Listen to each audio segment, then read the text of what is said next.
네, 오늘의 성경 말씀은 예스라 8장 15절에서 23절 말씀입니다. 예스라 8장 15절에서 23절 말씀. 구약 성경 721페이지, 722페이지입니다. 예스라 8장 15절에서 23절 말씀입니다.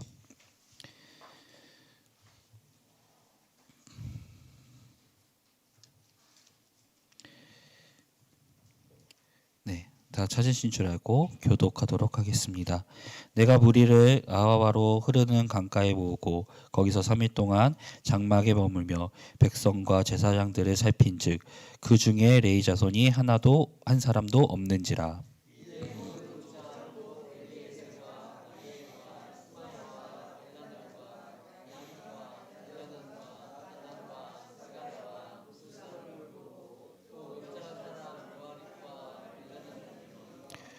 가시뱃 지방으로 보내어 그곳 족장 이또에게 나아가게 하고 이또와 그의 형제 곧 가시뱃 지방에 사는 느디님 사람들에게 할 말을 일러주고 우리 하나님의 성전을 위하여 섬길 자를 데리고 오라 하였더니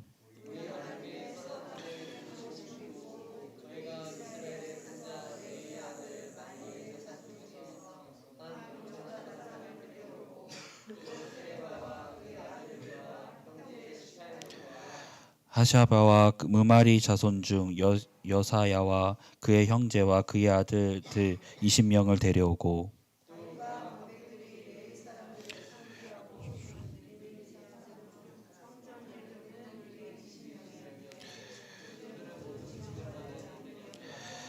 그때 내가 아하 강가에서 금식을 선포하고 우리 하나님 앞에서 스스로 겸비하여 우리와 우리 어린아이와 모든 소유를 위하여 평탄한 길을 그에게 간구하였으니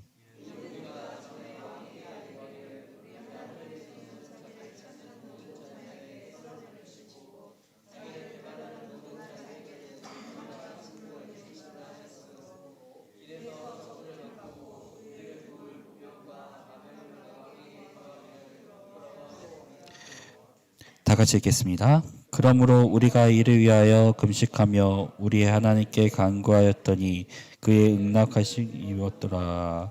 아멘. 할렐루야. 예, 사랑하고 축복합니다. 우리 옆사람과 함께 인사할까요? 사랑하고 축복합니다. 사랑하고 축복합니다. 사랑하고 축복합니다. 네. 오늘 함께 예배 드리는 모든 성도님들 가운데 하나님의 크신 사랑이 함께하기를 소망합니다. 오늘은 맥체인 성경 읽기에 따라서 예스라 8장의 말씀을 가지고 은혜를 나누도록 하겠습니다.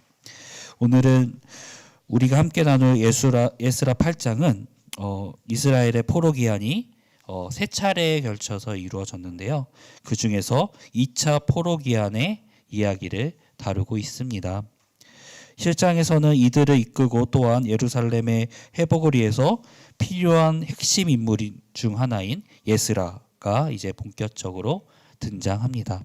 예스라는 7장 6절의 말씀에 나와 있는 것처럼 모세의 율법에 익숙한 완전한 학자였고 하나님의 도우심을 입음으로 왕에게 구하는 것을 다 받을 수 있었던 영향력 있는 인물로 표현되고 있습니다. 그의 지혜의 근본이었던 모세의 율법은 왕조차도 감화시킬 수 있었습니다. 그의 영향력으로 그의 왕이었던 아닥사스다는 2차 포로 기한을 강행하게 됩니다. 우리가 저번 주에 예스라 1장에서 살펴보았을 때 그때 왕은 고레스는 마음의 감동을 입은 사건이 기록되어 있지는 않습니다. 하지만 고레스가 하나님을 참 신으로 고백하면서 하나님의 성전을 재건하고 그것을 명령으로써 1차 포로 기한이 이루어졌다라고 우리는 성경을 통해서 확인했습니다. 2차 포로 기한은 아닥사스다 왕이 예스라 개인에게 보내는 조서로 시작된 것으로 보았을 때 2차 포로 기한은 예스라의 요청으로 시작되었을 가능성이 매우 높습니다. 예스라의 포로 기한 요청을 아닥사스다 왕이 받아들인 것이라고 생각할 수 있습니다. 예스라는 자신의 지혜의 근본인 율법과 하나님의 말씀을 통해서 아닥사스다 왕을 감동시킨 것입니다. 이것이 제2차 포로기한이 일어난 결정적인 계기가 되었습니다. 예스라는 7장 27절에서 28절 말씀처럼 이 일을 이루신 하나님께 감사하면서 포로귀환을 준비하게 됩니다. 2차 포로귀환의 목적은 1차 포로귀환의 목적은 사람들의 성전 건축이었기에 괜찮았지만 2차 포로귀환은 조금 다릅니다. 2차 포로기한은 율법의 완전한 자 예스라가 주도적으로 이끌고 가는 포로기한이었습니다. 예스라는 왕을 재촉하면서 이 일을 진행하게 됩니다. 사실 이 일이 말에서는 쉬워 보이지만 예스라가 왕을 재촉하는 가운데서 왕의 심기를 불편하게 했다면 자칫하면 목숨도 날아갈 수 있는 상황이었던 것이죠. 즉 예스라는 자신의 목숨을 걸고서 이와 같은 요청을 한 것입니다. 예스라는 자신의 민족을 위해서나 자신의 이익을 위해서 위험한 요청을 한 것이 아닙니다. 성전이 다시 재건되어지고 다시 봉헌되어진 것이 6장에서 끝이 납니다. 그리고 7장에서 시간 간격이 57년이라는 시간이 걸립니다. 그렇다면 포로로 잡혀간 시기가 70년, 그리고 성전 건축이 일어난 그 1장부터 6장까지가 20년 걸렸다고 했을 때 2차 포로기한 시기에 가는 포로는 무려 150년의 시간이 지나고 나서야 예루살렘으로 돌아가게 되는 것입니다. 이 정도면 포로로 잡혀간지도 모를 정도의 시간이라고 우리는 생각할 수 있습니다. 실질적으로 1차 포로기한 때 예루살렘으로 돌아간 인구가 4만 2천 명 정도인데 2차 포로기한에서는 1,500명 정도밖에 되지 않습니다. 굉장히 적은 숫자가 2차 포로기한으로 가게 된 것이죠. 그때 당시 이스라엘의 상황은 성전이 재건되고 57년이라는 시간 동안에 포로로 귀환한 하나님의 백성은 자신들에게 굉장히 황급빛 미래, 꽃길 같은 미래가 보장되어 있는 줄 알았습니다. 아마도 1차 포로 귀환한 사람들 중에서는 성전이 건축되면 하나님의 은혜로 풍요로워질 것을 기대한 사람들이 많았을 것입니다. 하지만 현실은 그렇지 못했습니다. 이스라엘은 정치적으로, 경제적으로 매우 어려운 시기를 지금 보내고 있고 소수를 제외하고는 신앙적으로 굉장히 힘든 시기를 보내고 있습니다. 그런 자신들의 상황에서 결국 예배까지 무너지게 된 것입니다. 그렇게 포로기한 1세대가 마무리가 되고 2세대가 현재 예루살렘에 머무르고 있는 상황인 것이죠. 아까도 말씀드렸다시피 2차 기한은 예스라가 주도한 포로기한입니다. 예스라는 7장 10절에 나와 있는 것처럼 여호와의 율법을 연구하고 준행하여 또한 율례와 규례를 이스라엘에게 가르치기를 결정합니다. 즉 성전이 재건되었지만 여전히 무너져 있는 그들의 예배를 회복하기 위해서 귀환하는 것입니다. 그리고 예스라가 주도하는 이 포로기한의 숫자 1,500명밖에 되진 않습니다만 그들은 1차 기한 때 표현되어 있지 않은 것이 이 8장에서는 발견할 수 있습니다. 우리가 8장 1절에서 14절 말씀을 읽지 않았지만 이것은 제2차 포로기한의 명단입니다. 혹시 훑어봤을 때 어떤 단어가 많이 쓰이는 것 같나요? 쭉 봤을 때 지속적으로 반복되는 단어가 있습니다. 여기서는 그와 함께라는 단어가 많이 반복이 됩니다. 1절에는 나와 함께, 3절에는 그와 함께, 그러니까 2절을 제외하고 모든 14절까지 그와 함께라는 단어가 사용되어집니다. 1차에 비해서 터무니없는 숫자입니다. 하지만 예스라와 함께 그 예배를 회복하기 위해서 그 뜻을 따라서 모인 사람이 1,500명이 된다라는 것입니다. 완벽한 정예들이 모인 것이죠. 예배를 회복하고 하나님과의 관계를 회복하기 위해 150년이라는 시간이 지나서도 그 예배를 사모하고 자신의 터전을 기꺼이 버리면서까지 이제 그 예배는 그곳으로 많은 어려움과 시련이 예상되는 그곳으로 가는 인원이 무려 1,500명인 것입니다. 그렇게 보았을 때 결코 작지 않은 숫자입니다. 우리가 스포츠를 생각해 봤을 때 내가 어떤 구단을 응원한다고 하면, 우리 팀을 응원한다고 하면 우리 팀의 문제점을 보완하기 위해 흔히 두 가지를 제시합니다. 하나는 내부에서 문제점을 보완하는 것, 그리고 즉 내부에서 이것을 해결할 만한 사람을 찾는 것이죠. 이것이 굉장히 좋은 답인 것 같지만 내부에서 문제를 해결할 수 있다면 굳이 이 문제가 생기지 않았다는 걸 보았을 때 거의 드물게 이 일은, 내부에서 해결된 일은 드물게 해결될 수밖에 없습니다. 그렇다면 두 번째는 바로 외부에서 문제를 해결하는 것입니다. 이것을 스포츠에서는 영입한다라고 합니다. 즉 문제가 되는 포지션을 영입함으로 그 문제를 해결해 가는 것입니다. 포르기아는 내부에 있는 이스라엘 문제점을 해결할 방도가 없으니 외부에 있었던 포르기아를 통해서 문제점을 보완하는 의미에서 비슷해 보입니다.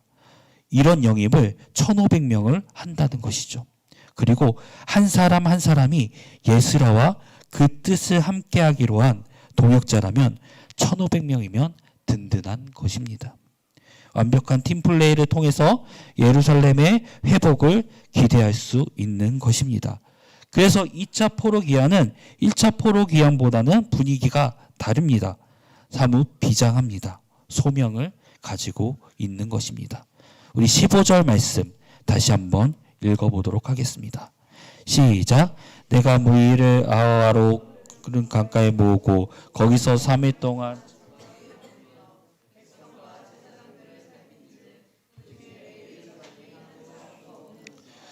예스라는 자신과 함께 귀환할 이스라엘 백성을 모으고 3일 동안 장막에 머뭅니다. 그리고 그들을 조사합니다. 그런데 문제가 생겼습니다. 그들 중에 레위 자손이 한 사람도 없었습니다. 제가 1차 포로 기한 때 드러난 목적은 성전을 건축하는 것이지만 실상에 드러난 주요한 목적은 말씀이 현실이 되기 위해서 남은 자들이라고 불리어지는 흩어진 하나님의 백성들의 귀환이라고 했습니다. 이렇게만 생각하면 레위 자손이 없어도 크게 차질은 없어 보입니다. 실제적으로 1차 포로 기한의 명단에서도 이때 레위 자손이 남은 자들, 이 레위 자손이 전체 인원 중에 1.5%밖에 되지 않기 때문입니다. 즉 레위 자손이 참으로 많이 없었던 것입니다. 그렇게 2차 포로 기한에 레위 족속이 없는 것은 이해가 가는 모습이기도 합니다. 그렇게 특이한 모습이라고 볼 수도 없습니다. 레위 족속이 없다는 것은 크게 상관이 없는 듯 보이지만 예스라는 굳이 그와 같은 뜻을 자발적으로 내비치지 않는, 그 정예에 속하지 않는 그 레위인들이 없는 것을 큰 문제로 여깁니다. 예스라는 이 예배의 회복을 위해 굳이 안 가겠다고 하는 레위 족속을 데리고 가는 것, 그것이 자신의 제2차 포로 기한에 가장 중요하다고 생각하는 겁니다. 사실은 이거는 조금 억지로 데려가는 것이기 때문에 불만의 여지를 남길 수도 있습니다. 예배를 사모하는 이들이라며 함께 한다면 수가 많지 않더라도 그들과 함께 예배를, 성전을 아름답게 세워나갈 수 있을 것입니다. 그런데 억지로 데려가야 하는 상황이 발생한다면 이것은 예스라에게도 큰 부담일 수 있는 것입니다. 그럼에도 예스라는 이것을 해결하기 위해 장막에 모인 족장들을 불러 모으고 가시베아 지방에 보내어 족장 이또에게 가서 하나님의 성전을 섬길 자를 데리고 옵니다. 레위인은 제사장처럼 빛나는 역할이 아닙니다. 그들은 성전을 섬기며 거의 성전을 관리하며 예배를 섬기는 사람입니다. 제사기구를 관리하고 성전에 지속적으로 관심을 두어야 합니다. 그들이 예루살렘으로 간다고 해서 미래가 보장되거나 누군가 그들의 삶을 책임질 수 있는 상황이 아닌 것입니다. 그렇기에 그들이 가지 않았던 것이겠죠. 또한 이미 털어잡고 있었던 그들에게 예루살렘으로 간다는 것은 정말 진정으로 헌신이 필요한 것입니다. 근데 처음부터 안 갖겠다고 한 이 레위 족속이 이제 와서 간들 이것이 진정한 헌신과는 조금 거리가 멀어 보이는 것도 사실입니다. 따라서 이것은 사실 예스라에게나 따라가는 레위 족속에게나 커다란 리스크라고 볼 수 있습니다. 사실 예스라가 성전에서의 회복을 외쳤다면 예루살렘으로 가는 여정의 기간 동안 레위인은 필요하지 않았을 것입니다. 포로기한하고 예루살렘에 남아있는 레위 자손들이 있었습니다. 그들을 데리고 성전 회복에 일을 하면 되는 것이겠죠. 예루살렘으로 도착하면 그곳에 자리 잡건 레위 족속과 예배 회복을 도모해도 됩니다. 굳이 지도자들을 불러 모으고 다른 곳에서 레위 족속을 데리고 오지 않아도 예배의 회복을 하면은 큰 지장이 없을 것입니다.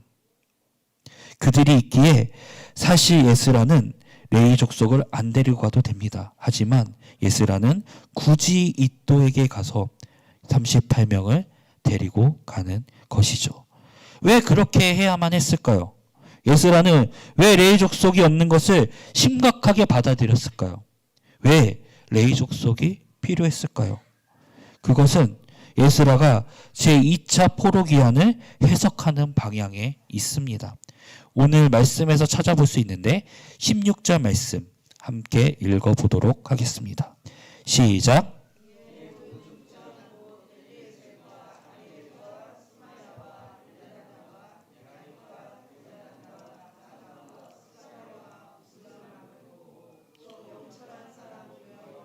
엘라단을 여기 나오는 인원이 몇 명이죠? 한번 세어보면은 11명이 됩니다. 예스라는 의도적으로 족장의 수와 명천한 사람이라고 하는 요아립과 엘라단까지 맞춰서 11명을 세웁니다.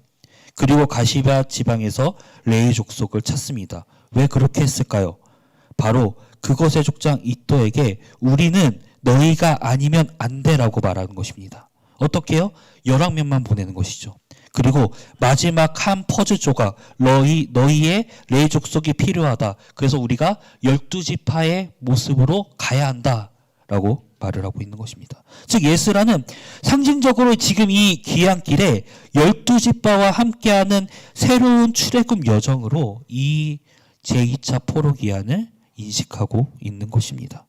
그렇기에 레위 족속이 반드시 있어야 한다는 것입니다. 목적에 다소 부적합해 보이는 사람들이고 뜻을 함께하지 않는 사람이어도 반드시 필요한 사람이더라는 것입니다. 왜냐하면 사람이 적고 많음의 문제가 아니라 이 목적에 부합되냐 부합되지 않느냐가 중요한 것이 아니라 레위 족속이 2차 포로 기한에 함께함으로 하나님께서 2차 포로 기한을 축복하고 함께 하신다가 더욱 중요했기 때문입니다. 18절 말씀에 우리 하나님의 선한 손에 도우심을 입고, 즉 2차 포로 기한의 가장 확실한 응답은 함께하고자 뜻을 같이 하지 않았던 레위 족속이 이제는 같이 참여하게 되면서 이 사건이 바로 에스라가 그토록 애가 타도록 그들을 찾는 이유가 된 것이게 됩니다. 아무리 사람들과 좋은 뜻으로 좋은 마음으로 하나님을 일을 한다고 해도 2차 포로 기한을 생각하고 갔지만 이 선한 계획 속에 레위 족속을 데리고 가지 않은 것은 결국 반쪽짜리 포로 기한이 되었을 것이라는 것입니다. 레위 족속은 기능적으로 필요한 사람들이 아니라 영적으로 반드시 필요했던 사람들인 것이죠. 우리 교회도 그래야 합니다. 우리 역시 이래야 합니다. 더 이상 예배의 기능적인 이유로 그 사람이 필요한 것이 아니라 영적인 이유로 그 사람이 필요해야 합니다. 자발적이지 않더라도 지금은 그 뜻을 함께 할 수 없더라도 우리는 여기 있는 한 사람 한 사람이 필요합니다. 여기 있는 한 사람 한 사람이 없는 예배는 기능적으로 어찌어찌하게 돌아갈 수는 있을 것입니다. 하지만 제가 말하는 것은 여기 계신 한 사람이 있음으로 해서 우리의 예배가 완성된다라는 것입니다. 할렐루야. 그래서 함께 드리는 이 예배가 중요합니다. 여기서 한 명이라도 빠지면 완성되지 않는 것입니다. 그것이 공동체고 교회입니다. 당신이 필요합니다. 은사가 많아서도 아니고 어떤 역할을 맡아서도 아닙니다. 그냥 예배자이기 때문입니다. 가장 완벽한 예배는 당신이 이 자리에서 드리는 예배입니다. 그렇기에 당신이 필요합니다. 비록 완벽한 마음으로 오지 않는다 할지라도 준비가 덜 되어 있는 나의 마음이라고 할지라도 이곳에 오는 것만으로도 예배는 완성되어 가는 것입니다. 우리에게도 당신이 필요하지만 하나님에게도 당신이 필요한 것입니다. 이 말은 하나님께서 당신이 아니면 완벽할 수 없다는 것이 아니라 그 완벽한 하나님께서 당신을 필요로 하신다는 것입니다. 할렐루야. 상당히 불편한 사실은 하나님은 굳이 우리가 드리는 이 예배를 받는다고 해서 영화로운 분이 아니라는 것입니다. 하나님은 언제나 모든 순간 영화로우십니다. 하지만 하나님께서 우리들의 예배를 통해서 영광 받으시기 원하십니다. 이것이 은혜입니다. 이것이 중요합니다. 이것이 하나님이 우리를 인격적으로 사랑하신다는 것입니다. 아무것도 아닌 내가 드리는 예배를 받으시는 하나님, 충분히 영화로우심에도 우리로 하여금 다시금 영광받기 원하시는 하나님이 우리가 드리는 어쩌면 이 작은 교회에서의 예배를 통해서 영화롭게 되기를 원하신다는 것이죠. 할렐루야. 그 예배를 위해서 그 한 사람, 그 예배자, 그 잃어버린 한 영혼을 찾기 위해서 예수 그리스도를 이 땅에 보내신 것입니다. 누가복음 15장 4절에서 6절 말씀입니다. 제가 읽어드리도록 하겠습니다. 너희 중에 어떤 사람이 양 100마리가 있는데 그 중에 하나를 잃으면 99마리를 들에 두고 그 잃은 것을 찾아내기까지 찾아다니지 아니하겠느냐. 또 찾아낸즉 즐거워 어깨에 메고 집에 와서 그 벗과 이웃을 불러 모으고 말하되 나와 함께 즐기자. 나의 잃은 양을 찾아내었노라 하리라. 아멘. 예수 그리스도가 이 땅에 오신 이유는 하나님께서 잃어버린 여러분을 부르시고 여러분의 예배를 받으시며 교제하기를 원하시기 때문입니다. 하나님은 잃은 자를 찾아내기 위해서, 잃어버린 귀한 나를 찾기 위해서, 잃어버린 당신을 찾기 위해서 이 땅에 예수 그리스도를 보내십니다. 그리고 찾으십니다. 찾았습니다. 그리고 말씀하십니다. 여러분이 필요하다고. 그 완벽하고 그 놀랍고 이미 충분하시고 완전하신 하나님께서 도대체 뭐가 아쉬워서 나를, 당신을, 우리를 이 예배가 필요하다고 말씀하고 계시는 겁니까? 바로 우리를 인격적으로 사랑하시기 때문입니다. 아무것도 아닌 저와 여러분이 이 세상에서 여기서 드리는 예배가 완벽할 수 있겠습니까? 이 세상의 한계, 공간적인 한계, 물리적인 한계에서 오는 모든 교회들의 예배, 아무리 멋지고 화려하더라도 이런 것이 완전한 하나님 앞에 무슨 의미가 있겠냐는 말입니다. 그래서 예배의 형식보다 더욱 중요한 것은 예배를 드리는 마음입니다. 상한 심령, 깨어진 나의 마음으로 드리는 예배, 또한 하나님의 부르심에 기꺼이 응답하는 예배, 순종을 결단하는 이 예배, 바로 당신 한 사람 한 사람이 이곳에서 드리는 예배, 하나님의 마음을 알아가는 이 예배가 바로 우리에게 성공적인 예배이고 은혜가 충만한 예배가 되어지는 것입니다. 이제 예스라는 여정의 모든 준비를 끝냅니다. 21절, 22절 말씀입니다. 같이 읽겠습니다. 시작.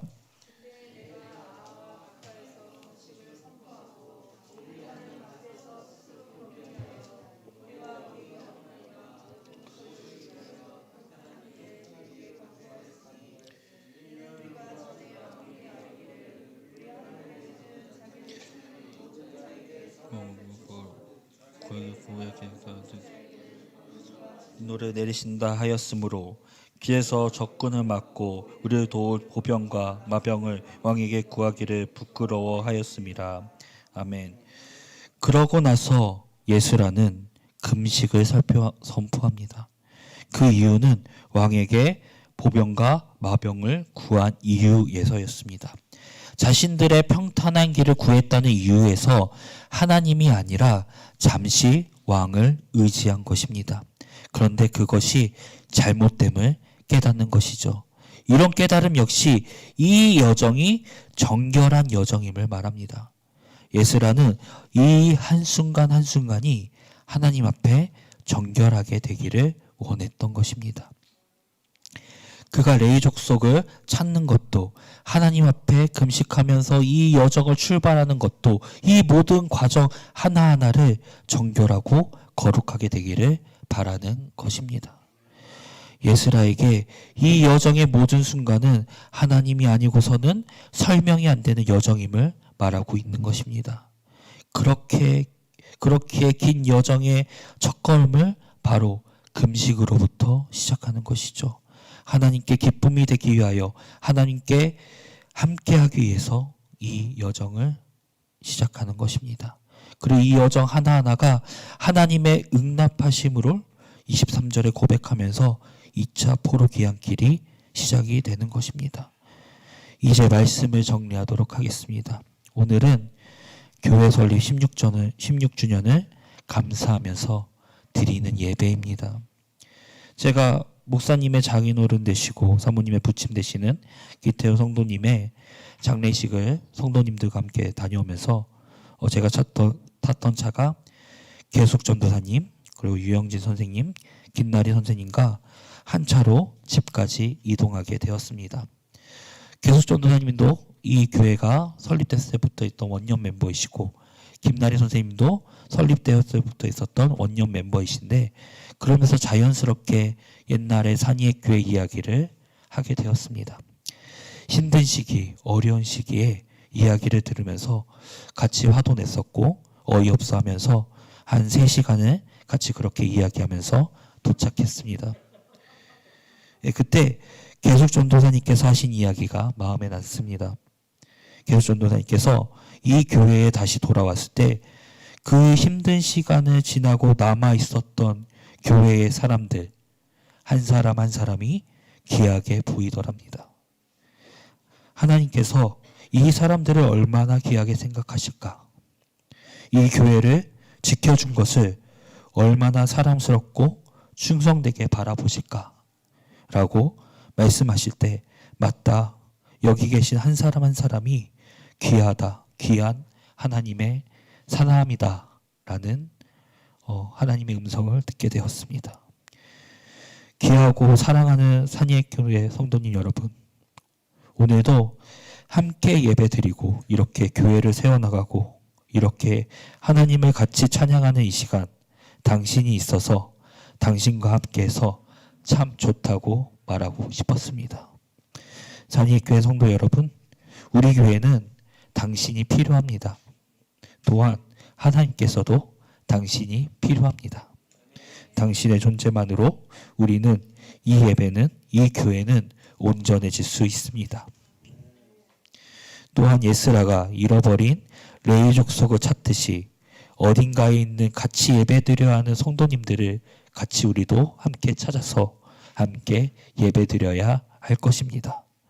함께 이 여정의 길을 동참할 사람을 찾고 하나님의 마음과 뜻, 그리고 하나님이 가라고 명령하신 그곳으로 기꺼이 갈 수 있는 산이교회 성도님들 되시길 바랍니다. 다 같이 찬양하도록 하겠습니다.